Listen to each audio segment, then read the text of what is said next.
और चलिए बड़ी खबर संभल हिंसा से जुड़ी आपको बता दें, जहां सियासत लगातार गर्माती हुई नजर आ रही है। आज एसपी का डेलीगेशन संभल जाएगा। 12 सदस्यीय प्रतिनिधिमंडल संभल का दौरा करेगा, घटना की जानकारी लेगा। नेताओं का डेलीगेशन, नेता प्रतिपक्ष माता प्रसाद पांडे इस दौरान मौजूद रहेंगे। संभल सांसद जियाउर रहमान बर्क भी इस दौरान शामिल रहेंगे। अपनी रिपोर्ट अखिलेश यादव को सपा नेता देंगे।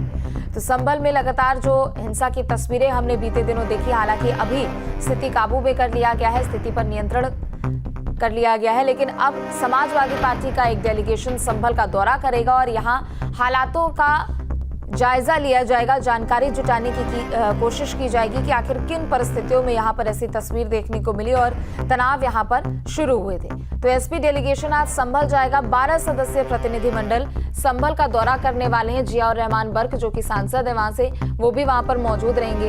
घटना की जानकारी लेकर नेताओं का जो डेलीगेशन है वो अखिलेश यादव को अपनी रिपोर्ट सौंपेंगे। तो नेता प्रतिपक्ष माता प्रसाद पांडे भी इस दौरान मौजूद रहेंगे। तो संभल सांसद जियाउर रहमान बर्क की मौजूदगी रहेगी और तमाम लोग मौजूद रहेंगे। तो वहीं शाही मस्जिद कमेटी के प्रमुख जफर अली ने प्रेस कॉन्फ्रेंस में दिए गए अपने भ्रामक बयानों पर सफाई दी है। उन्होंने कहा कि पुलिस क्या कहती है इसका कोई मतलब नहीं, मुझे बुलाया गया था और मैं आ गया। वहीं जब उनसे पूछा गया कि क्या वो अपने बयान पर कायम है, तो जफर अली जवाब दिए बिना ही वहां से चले गए। पूछताछ करने के लिए बुलाया। हाँ। कि ये पीसी जो दी है आपने, इसके बारे में हमें थोड़ा सा बताएं। पुलिस कह रही है कि आपने सारी गलत बयानी की है, हर चीज की। नहीं देखिए, वो तो बात की बातें हैं। पुलिस तो यही कहेगी गलत है। अब ये वो क्या कहती है क्या नहीं कहती है उसका कोई मतलब नहीं। भाई ऐसा मैं थोड़ा टाइम लूंगा, मैं थोड़ा टाइम, इस टाइम मेरा स्वास्थ्य ठीक नहीं है, इस टाइम मेरा स्वास्थ्य ठीक नहीं है। तो वहीं संभल में जामा मस्जिद के सर्वे के दौरान भड़की हिंसा के बाद ताबड़तोड़ एक्शन जारी है। पुलिस ने एसपी सांसद जियाउर रहमान बर्क और सदर विधायक के बेटे पर हिंसा भड़काने की एफआईआर दर्ज कर ली है।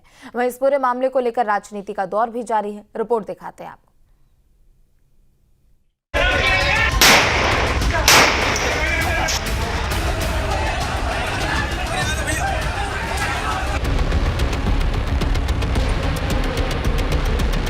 संभल में भले ही अब हालात सामान्य हो गए हों, लेकिन हिंसा को लेकर जो तस्वीरें अब तक सामने आई हैं, वो कई तरह के सवाल खड़े कर रही हैं। आप देख रहे हैं ना, कैसे उपद्रवियों ने तांडव मचाया था, जिसके बाद पुलिस ने एक्शन लिया और उपद्रवियों पर कार्रवाई जारी है।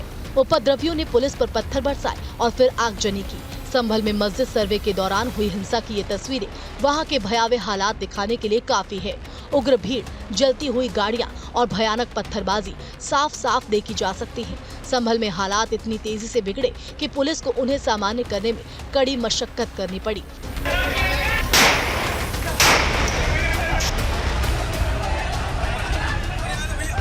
दरअसल 24 नवंबर की सुबह सुबह प्रशासनिक टीम संभल के जामा मस्जिद में सर्वे के लिए पहुंची थी। ये सर्वे विवादित स्थल और पुरातत्व से जुड़ी जानकारी इकट्ठा करने के मकसद से किया जा रहा था। शुरुआत में हालात सामान्य थे, लेकिन देखते ही देखते 2 से 3 हजार लोग मस्जिद के आसपास इकट्ठा हो गए। भीड़ और पुलिस के बीच तीखी बहस हुई और फिर मामला पत्थरबाजी तक पहुँच गया। तहसीलदार की गाड़ी है, उसको भी पथराव किया गया था, तो पूरी तरीके से गाड़ी तोड़ दी गई है। मेरे पीछे जो गाड़ी खड़ी है वो तहसीलदार चंदोसी की बताई जा रही है, जो कि भीड़ ने इस पर पथराव किया और उसे गाड़ी तोड़ दिया। पुलिस जामा मस्जिद में सर्वे करने के लिए पहुंची टीम पर भीड़ ने पथराव कर दिया। इसके बाद बवाल बढ़ता चला गया। उग्र भीड़ का तांडव ऐसा था कि उन्होंने गाड़ियां फूंकना शुरू कर दी। भीड़ से पुलिस प्रशासन लगातार शांति बनाने की अपील करता रहा, लेकिन उपद्रवियों की भीड़ पत्थरबाजी से बाज नहीं आई। प्रशासन ने हालात संभालने के लिए आंसू गैस के गोले छोड़े, लोगों को तितर बितर करने की कोशिश की। गलियों में जगह जगह पथराव हो रहा था। उग्र भीड़ लगातार गाड़ियों को आग के हवाले कर रही थी। भीड़ को खदेड़ने के लिए पुलिस ने लाठियां भी भांजी। 3 घंटे से ज्यादा वहां पर हालात बेकाबू रहे। एक तरफ संभल सुलग रहा था, दूसरी तरफ सियासी रोटियां भी सेकी। जो घटना हुई है, हमारे सांसद जियाउर रहमान जब संभल में ही नहीं थे और उसके बावजूद भी उन पर एफआईआर दर्ज करना, ऐसा उदाहरण कभी किसी को मिला होगा देखने को, सुनने को? एक पुलिस ऑफिसर ये कह रहा हो कि नेता बनना छोड़ दो, नेताओं का सहारा लेना छोड़ दो, किसके लिए भाषा थी वो? और मैं ये कहना चाहता हूँ, हालांकि ये सब जानकारी आपके पास है, दुर्भाग्यपूर्ण है, घटना नहीं होनी चाहिए और जो माननीय न्यायालय का आदेश है वो सभी को मिलकर मानना चाहिए और आज वहाँ पर शांति व्यवस्था है और विपक्ष को संभल में राजनीति से बचना चाहिए। दूसरी तरफ इस पूरे मामले को लेकर AIMIM चीफ ने प्रदेश सरकार पर कई गंभीर आरोप लगाए, जिस पर बीजेपी ने पलटवार किया है। दूसरा ये है कि एक बार तो आपने गलत ऑर्डर दिया, सर्वे हो गया। दूसरा सर्वे जब किया आपने किसी को इत्तला नहीं दी। तीसरी बात यह है कि पुलिस का ये काम था कि मस्जिद कमेटी को कॉन्फिडेंस में लेते या वहाँ की पीस कमेटी को। चौथी बात यह है कि जो सर्वे करने लोग आ रहे हैं वो प्रोवोकेटिव स्लोगन्स लगा कर आ रहे हैं, वो वीडियो उसका है, पब्लिक डोमेन में है। तो ये जो फायरिंग हुई है ये फायरिंग नहीं है, मर्डर है और जो भी ऑफिसर्स इन्वॉल्व है उनको सस्पेंड करना चाहिए और एक सिटिंग हाईकोर्ट जज से उसकी इंक्वायरी होनी चाहिए। ये सरासर गलत है, जुल्म हो रहा है वहाँ पर तो संभल में। मैं तो यही कह रहा हूँ, विपक्ष आज संसद के अंदर क्यों हंगामा कर रहे हैं? इन्हीं के कारण तो ये दुर्घटना घटी है। ये तुष्टीकरण की नीति करते हैं। आज संभल की घटना के पीछे कौन खड़ा है? ये विपक्ष ही तो खड़ा है, चाहे सपा हो चाहे कांग्रेस हो। ये आखिर एकाएक भीड़ कहाँ से आई? आखिर सरकारी अधिकारियों को काम से किसने इतनी बड़ी भीड़ लाया? ये वहाँ के सांसद, वहाँ के विधायक के बेटे, वहाँ के अन्य लोगों ने, जो कट्टरपंथी लोग हैं, उन लोगों ने जानबूझ करके, जैसे कभी गोधरा में किया था, ट्रेन को जलाया था, उसी तरह से संभल को जलाना चाहते। संभल हिंसा के बाद पुलिस की टीमें मुस्तैद है और लखनऊ से लेकर जिले के आला अधिकारी पूरे हालातों पर अपनी नजर बनाए हुए हैं। इस मामले में पुलिस की ताबड़तोड़ कार्रवाई भी जारी है, जिससे इतना साफ है कि जिन्होंने हिंसा फैलाने की कोशिश की वो बख्शे नहीं जाएंगे और जल्द इस घटना के दोषी पुलिस की गिरफ्त में होंगे। पुलिस फोर्स पूरा यहाँ पर डिप्लॉय है।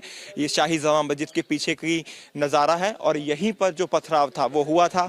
यहीं पर टीयर गैस के गोले दागे गए थे और 3 जगह से अलग अलग जो टुकड़ियां आई थी इसी जगह पर इकट्ठा हुई थी। यही वो समय था, उसका 24 घंटे बाद की तस्वीरें हम आपको यहाँ पर दिखा रहे हैं। वीडियो जर्नलिस्ट अमित कुमार के साथ हिमांशु शर्मा, न्यूज स्टेट, संभल।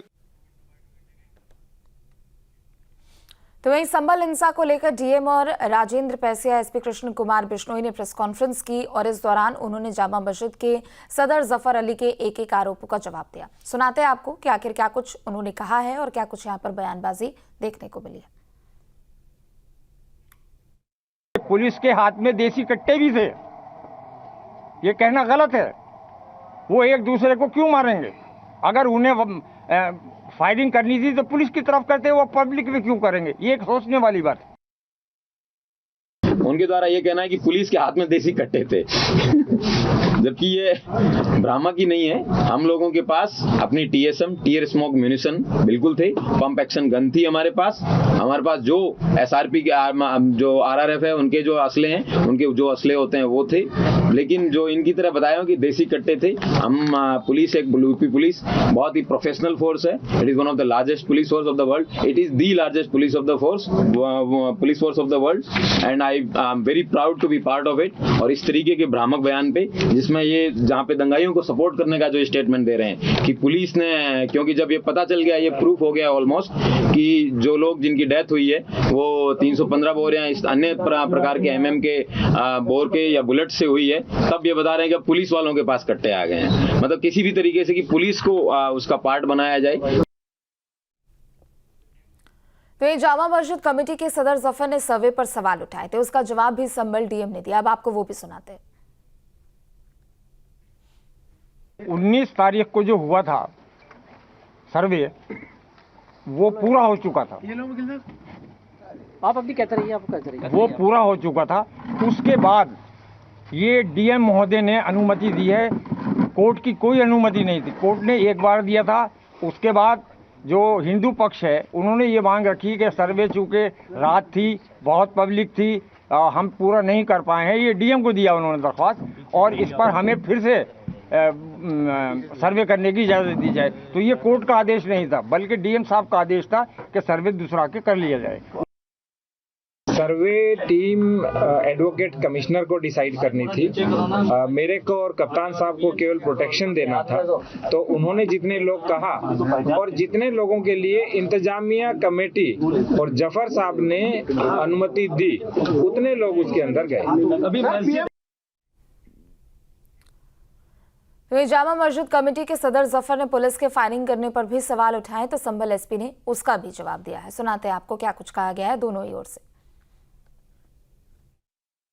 थी वो ये था कि मैं मौके पर उस टाइम गया था, मुझसे डीएम साहब ने कहा था, एसपी साहब ने कहा था कि आप मौके पर जाएं और भीड़ को आप सेटिस्फाई करें। मैं गया था, तब मेरे सामने डीआईजी महोदय, एसपी और डीएम आपस में ये डिस्कशन कर रहे थे कि तुरंत गोली चलाने का ऑर्डर लिया जाए। कौन कर रहे थे? एसपी साहब थे, डीएम साहब थे और डीआईजी साहब थे। मैं उस टाइम वहां मौजूद था। नॉन लिथल वेपन्स हैं, उनको प्रयोग करने का आदेश है, वो डीएम महोदय द्वारा दिया गया था।